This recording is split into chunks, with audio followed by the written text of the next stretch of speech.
Yes, everyone, welcome back to Flat Cap Euro Talk here, and we're going to be doing the part two scout report of Sofyan Amrabat. We've been linked with him in the past, last season, in fact, during that January transfer window, very similar January transfer window where Spurs were trying to look for a midfielder maybe to add to what they already had. But we went with Bentancur, which I think was a fabulous choice. And we were actually looking, I believe, at the time, Sofyan Amrabat was some sort of loan move that we were thinking about with a buy option, I believe at the end of the season. I'm not sure if it was an even mandatory buy option, might have been valued around 15 million euros. That's just what I recall from the memory bank. And now he's had such a great World Cup. He's had a lot of attention drawn to him this sort of season for Fiorentina. He's having a pretty good season by the looks of things. So let's take a look at maybe what Sofyan Amrabat is capable of, what he could bring to Spurs, and also maybe what we think of this rumor. Because I must be honest, I'm not sure if he's exactly what we need. But apparently Conte really likes him.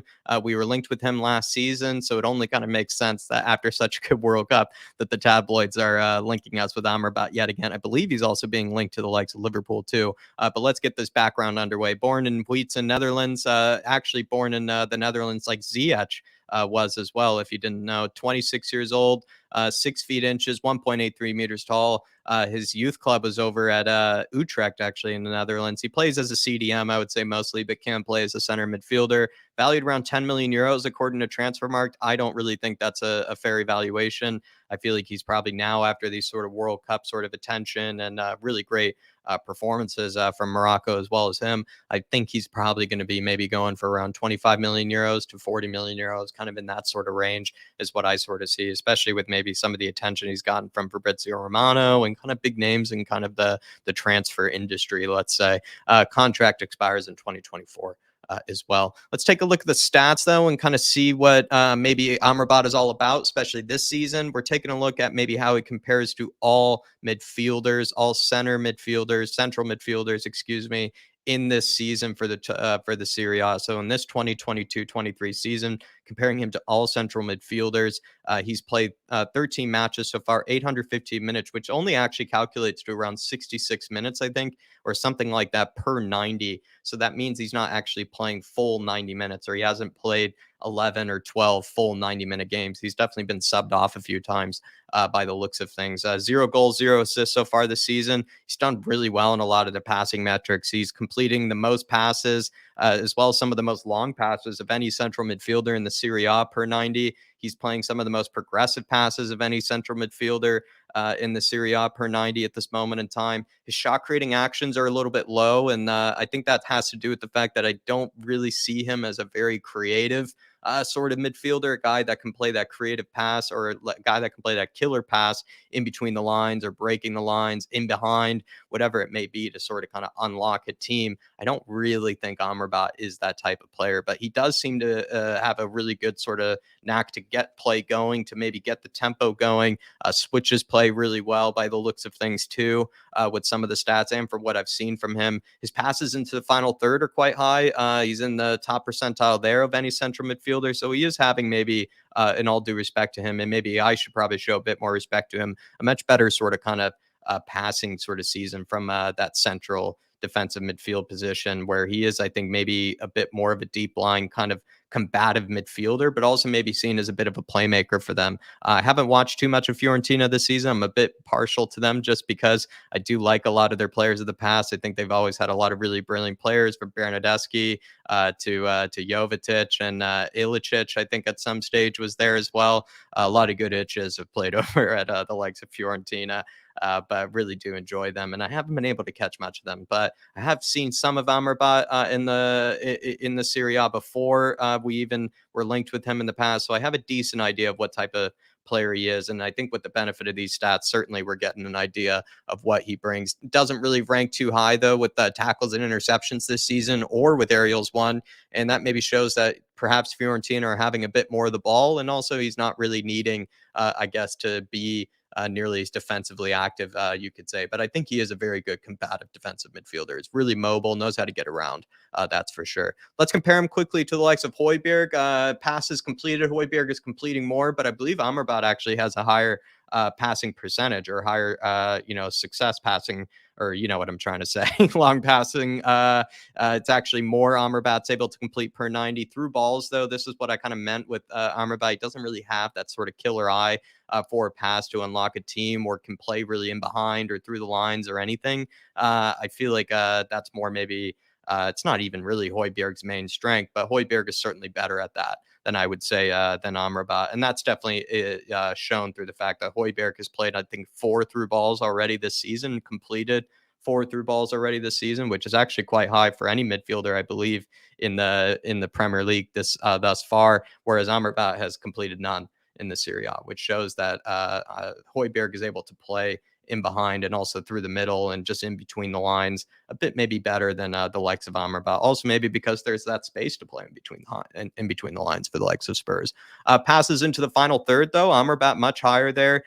Successful dribble percentage. This was kind of just to show that I feel like Amrabat has a loose touch sometimes. He can have a bit of a sloppy touch from time to time. I think he is a tidy player, but compared to likes of Bentancur, Højbjerg, Bissouma, etc., I think he is a bit less tidy than them. I think his touch can be a bit loose from time to time. So I just want to show that with maybe the fact that they do attempt, I believe, the same amount of dribbles per game, but Højbjerg has a higher percentage of beating his man than Amrabat does. Tackles and interceptions, though, Højbjerg is not really working as hard as he nearly did last season, or just maybe isn't, like I said, with Amrabat, not nearly getting as many opportunities to get stuck in, or doesn't have to get as stuck in as he used to for his team. So Amrabat's actually higher there. Ball recoveries, which is just any loose ball in the field or on the pitch, sorry, Højbjerg is actually higher there. So some good things to take from, I think, with Amrabat there. So let's compare him to Bentancur. Clearly, Bentancur is much more seen as a kind of a player that plays slightly a bit higher up than Højbjerg and doesn't really get on the ball nearly as much as Højbjerg does. And Amrabat and Højbjerg, you could say, maybe have more in common than maybe Bentancur and Amrabat, but let's still kind of compare nonetheless. Long passes completed. Amrabat's much higher there, just sees a whole lot more of the ball than Bentancur does. Through balls, though, yet again, even Bentancur doesn't have nearly as many through balls completed this season. I think he's on 2, whereas Højbjerg's doubled him on 4. But Amrabat, like I said before, is on 0. Passes into the final third, 8.46 for per 90 for Amrabat, whereas Bentancur is a bit lower there. Successful dribble percentage, though, I mean, no need to compare. Bentancur is so saucy on the ball. So I feel like even Højbjerg, Bissouma, he's the best dribbler in our whole team by far, Bentancur, when it comes to the midfield. Tackles and interceptions, something that Bentancur isn't given enough praise for, I think, this season. He's been an absolute workhorse, been an absolute dog in the midfield, and is getting at least 4 tackles and interceptions per 90, whereas Amrabat's getting 2.86. I think Højbjerg's getting 2.68. So Bentancur is actually outworking the likes of Højbjerg defensively this season, has been an absolute animal for us. And ball recoveries is also higher as well, which is impressive to see too. These are kind of maybe some stats to consider when kind of comparing the players, but let's also maybe just kind of take a dive in and just sort of answer some questions here. I did want to maybe bring up the strengths and weaknesses of sort of Amrabat, maybe to summarize in case that sort of stats kind of sort of show or part of it wasn't really, too interesting, or maybe, wanted maybe a bit more of a summary of it all. I think he is a really good ball winning midfielder. Nonetheless, Amrabat, very, very combative midfielder, has no problem with showing his weight around, no problem with showing people the weight room, budging people, knocking people off. Really mobile too, kind of similar to Bissouma, and that I think he can cover a lot of ground in that midfield, more so than I think Højbjerg can. He's a bit more mobile, more athletic than Højbjerg, but I don't. And while I wrote he's tidy and composed, I don't think he's as tidy and composed as the likes of Bentancur and Højbjerg. This World Cup, though, he's been pretty tidy and composed. But I feel like in general, there's some times when he gets away with a few loose touches and maybe doesn't even make, let's say, the right decision all the time, for me at least, on the ball. But he does know how to switch play, and he seems to have a really good kind of long pass on him, at least this season. I think that's from his ability to switch play, if I'm not mistaken, for the likes of Fiorentina. Weaknesses, playing in behind, like we brought up, maybe with the sort of the lack of a through ball completed this season. His lack of shot creating actions also kind of demonstrates that too. If you wanted to look at a different stat, you can't really break the lines or play between the lines very well. Like I said just earlier, a bit of a loose touch, and he hasn't scored many goals really at all, like sort of in his career slash really for the likes of Fiorentina. That's for sure. So he isn't, let's say, a goal scoring midfielder and isn't maybe matching Bentancur and Højbjerg in that right. But let's maybe take a look at maybe to answer the question really of this video. Do Spurs need Amrabat? Is he any better than what we have? I think Amrabat is a terrific player. I think he's having a great season right now, deservedly so, getting some plaudits.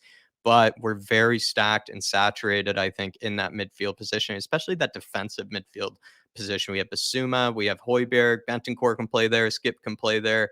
And if you ask me, I think three of those players are better than Amrabat. So, and that's really no disrespect to Amrabat, and that's also maybe mostly to do with the fact that Basuma last season and seasons before was one of the best midfielders in the Premier League. You look at Højbjerg and Bentancur, who are playing right now like some of the best midfielders in the Premier League, and are also providing goals and assists that they used to not provide in their career. I just feel like Amrabat's not going to really break into that team unless we switch to a 3-5-2 more exclusively, and then he played that deep lying role, and Højbjerg and Bentancur pushed up a bit more. I could see it maybe working that way around, but honestly, that seems like just way too many defensive midfielders. We need something very different. And I'll talk about maybe at some stage the player that I think that we need, but I'll leave it there. Everybody, let me know what you think of Amrabat. Let me know if you actually would take him over at Spurs, and maybe if there is actually a place for him over at the club. But like I said, no disrespect to him.